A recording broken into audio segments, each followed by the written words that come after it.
Hi everyone, it's Bron here and welcome to another week of On The Move. This week I'm actually going to be talking about how to succeed with doing what you love. You know, you've been to work for years, you've been doing 9 to 5, you have lunch when you're told to, you catch the train, you've been commuting, whatever. In my place, back in the old days, I was a shift worker. I did shift work for years. And you know what? You've had this little idea, it's been cooking at the back of your brain and you love it, you're so passionate, you think it's going to be a bestseller, you just don't know how to get it out there, right? Do you ever wonder what the secret is of actually being successful in what you do? Do you ever think, you know, it's easy, but then you realize it's actually so much harder than what it looks? There are so many times that people fail to do what they do because they just haven't got the strategy about how to be successful with their passion and what they love. We all dream about running our businesses, about being successful, about monetizing what we love. And you know what? It just doesn't work out that way. But you know, where do you start? Well, today I've got 3 things that I'd really love you to do to get some clarity around what you can do right now to actually be successful from your passion and what you love. Because you know, put simply, passion isn't enough to actually make your business come alive. It requires more than that. It requires structure. So it's really passion without structure and structure without passion. It can't be one without the other. What I'd love you to do is to grab some paper and a pen and take down a couple of questions and really look at how you can get this happening for you today. Okay, step 1, a plan. I know you've heard it all before, but please stay with me on this one. You really do need a plan, but it doesn't have to be a folder full. It can be bullet points with a pencil. It just needs to be 1-page plan to actually work out what you want to do. And yes, I said write it down. The very psychology of writing something down, it just does something with your brains. There's a lot of research around this, and it's not just putting into a computer. You really do need to actually get out some art paper, some white paper, and really map out what you want to do, but make it so simple that it's not complicated.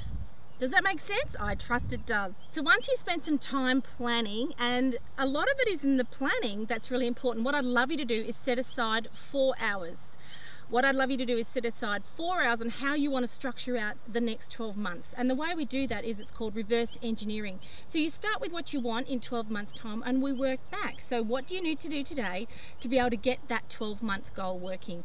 For those of you who've been around, you've heard me use these terms around reverse engineering, but this is how we do it with the plan. Okay, now you've got your plan done, you need the tools. What tools are we talking about? To actually take the action, you might need some tools. Now there's a couple around to do that. Some free programs that can use to actually structure out what you want to do with your business. First one is Trello. I've used it. It's a bit like a pin board, so you can actually put like post-it notes up on a pin board and you move them from where they're creative right through to getting it done. Another one which I personally use every week is called Basecamp. So basecamp.com. There is a free trial on that, and then there is a small fee that you pay. That is fantastic, especially if you've got a team to actually help you implement your plan. But if you don't, it's still really cool because it keeps you exactly where you want to go, which is from that bullet point plan right at the beginning. Another one is Asana. I have not used it, but I've heard some great reviews around it. So you need your tools. So step two is your tools to make sure you can actually action your plan. Now, step 3, the last part of what we're going to talk today is to actually prioritize what you need to do. You know what? There's stacks of stuff to do, but it's all about the high priority but high return. Where people get stuck in actually building their business is the follow through. They're great at getting the plan done and they're great at setting stuff up, but it's actually the commit to complete stage that's the problem. So it's really important that you really understand and discipline yourself around the follow through. You know what? Turn off your emails, turn off Facebook, turn off Instagram, turn off Tumblr, whatever you use, you know, just turn that off and focus on what you really need to do, and you'll actually find that you won't need the time that you think you do. So to get your passion, your love, to be really successful at it, you really need to make sure you do these 3 fundamental things.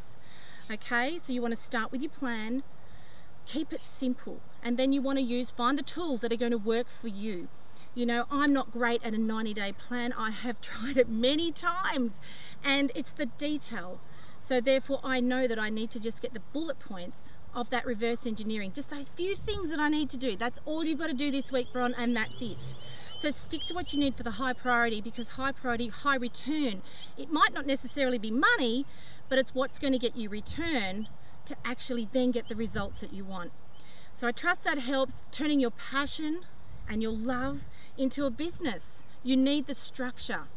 You need both. You need the passion and you need the structure, because there are times, you know, when the passion ain't going to be there and all you're left with is whatever you've set up. So that's why you want to have that structure there. Anyway, have a great week. Bye for now.